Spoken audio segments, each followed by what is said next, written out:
Bonjour à tous. Nous allons ici démarrer donc le troisième tuto de cette série sur Drupal. Tout d'abord, nous allons revenir à l'éditeur d'articles qui, comme je vous avais dit l'autre fois, est assez sommaire. C'est-à-dire qu'avec cet éditeur, si vous ne savez pas coder, vous ne pouvez vraiment rien faire. Donc là, le but ici, c'est que je vous montre comment installer un module sur Drupal qui vous permettra d'avoir un éditeur un peu plus fourni, qui est un éditeur WYSIWYG, what you see is what you get.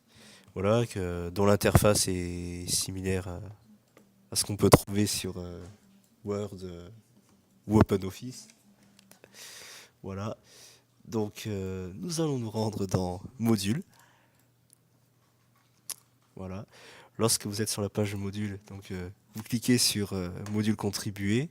Donc là, on va l'ouvrir dans un nouvel onglet ici, sinon ça va tout nous enlever et ça va pas être sympa. Voilà. Donc là, vous pouvez voir sur cette page là que nous avons quand même 16 433 modules, ce qui n'est pas rien. Voilà, donc pour aller plus vite, on va taper ce qu'on recherche. Donc nous, c'est WYSIWYG.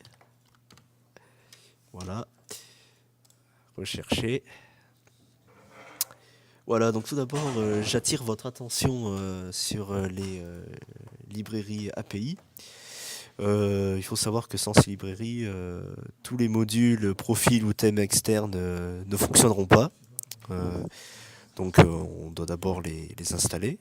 Donc, nous allons les télécharger ici au format zip. Voilà, donc là, vous avez la boîte de dialogue de Firefox. Oui, nous sommes sous Firefox.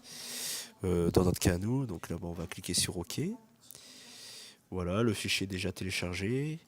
Et nous allons faire d'une pierre deux coups. Nous allons choisir notre éditeur WYSIWYG. Donc nous, on choisit CK Editor parce que, à notre sens, c'est le mieux fait.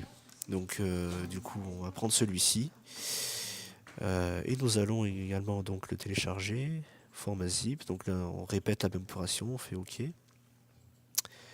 Voilà, ceci étant fait, on va pouvoir fermer la fenêtre. Voilà.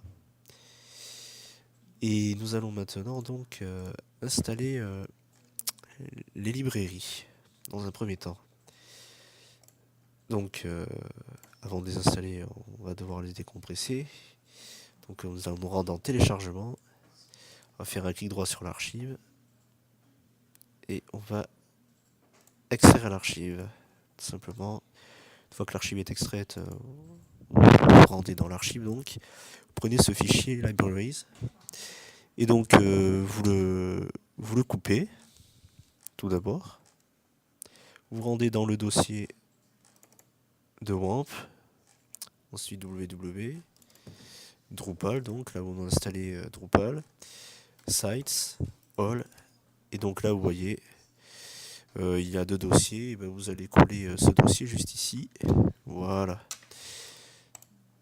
Donc en faisant clic droit coller, ou CTRL V comme moi je viens de faire. Voilà, donc là les librairies sont installées, ça c'est bon, vous pouvez fermer.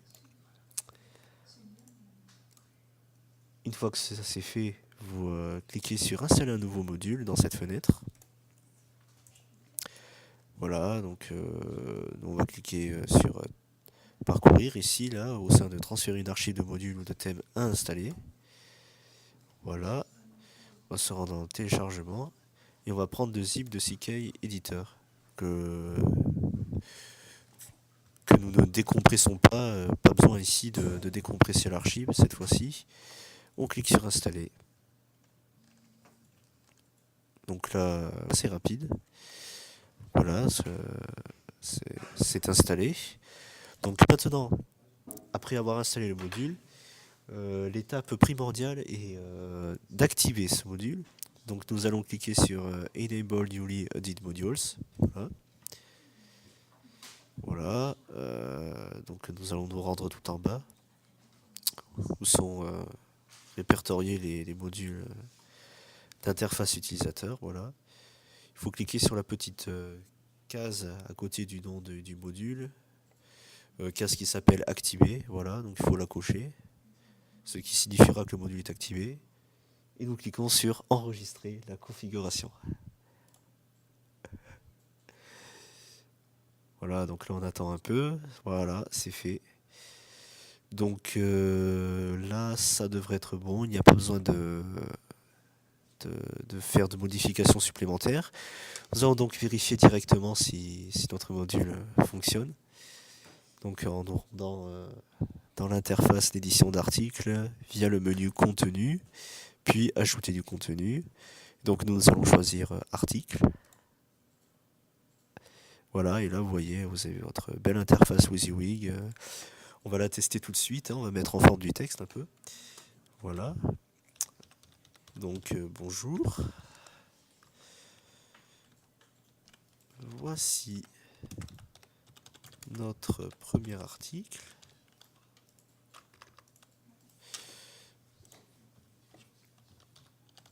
En mode WYSIWYG. Tout simplement. Donc là vous voyez que là tout de suite nous sommes encore en texte brut. Donc là on va ajouter un peu de fantaisie à notre texte. On va sélectionner cette phrase. Voilà. Et nous allons choisir formater par exemple. Voilà. Alors après évidemment faut quand même encore un peu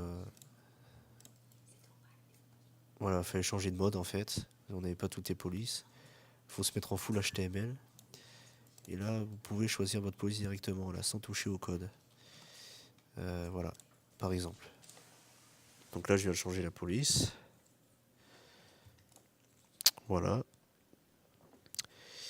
Et on peut s'apercevoir là de toutes les fonctions ici. Donc là, coller comme texte sans mise en forme, coller à partir de Word aussi. On a même un petit vérificateur orthographique. On a la possibilité aussi donc d'annuler, de revenir. Voilà, de tout sélectionner, insérer une image ou un objet flash, un tableau, et également des émoticônes ou voilà, caractères spéciaux. De mettre des balises iframe aussi pour par exemple insérer des vidéos YouTube, des choses comme ça. Et donc voilà, même d'insérer des balises div, hein, voilà. Et on a également la possibilité donc de revenir directement au code source. Voilà. Donc là on s'aperçoit que pour ce qui concerne la mise en forme du texte, l'éditeur le met au sein de balises span. Donc là je vais tester de voir si jamais il est possible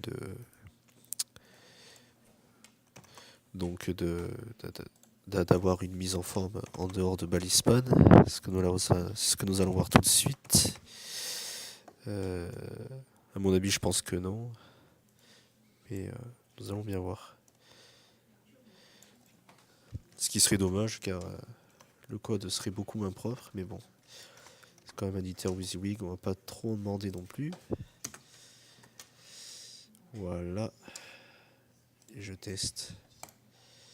Et on s'aperçoit que non, donc non. Voilà. Bon après bon, voilà, ce qu'il faut savoir c'est que ça fera pas du code hyper propre, mais au moins ça dépanne grandement. On n'est pas obligé de trafiquer le code pour modifier le moindre truc, ça avance quand même. Surtout pour ce type d'utilisation, un modèle maniaque du code hyper propre, voilà. Donc voilà. J'espère que ce tutoriel vous aura plu et vous aura bien expliqué comment installer un module. Je vous dis à bientôt dans une prochaine vidéo.